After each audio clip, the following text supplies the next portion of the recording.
חברים, אתם רואים את הדלת הזו? רציתי לרכוש חדשה, אבל אחרי זה מישהו אמר לי, כדאי לבדוק את ליאור דיזיין. פניתי אליהם ואני לא מתחרט, באמת, משהו נהדר. אתם יכולים לעשות את הטפט שאתם רוצים.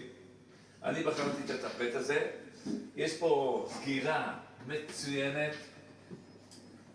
תראו איזה ידית נהדרת, עינית, אין עליה.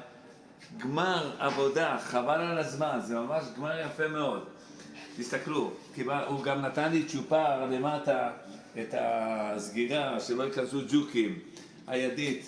הכל עובד כמו דלת חדשה בחצי מחיר. לא בחצי, ברבע מחיר. אז ממש מומלץ לפנות לליאור דיזיין, לבקש להחליף את הטפט משני הצדדים, לא מצד אחד, להחליף גם את המערכת הזו, והנה יש לכם דלת בפחות מ-2,000 שקל.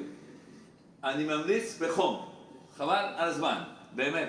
אני לא קיבלתי שום תמורה בעד זה, אני אומר את זה מנהמת ליבי. הם שווים את זה.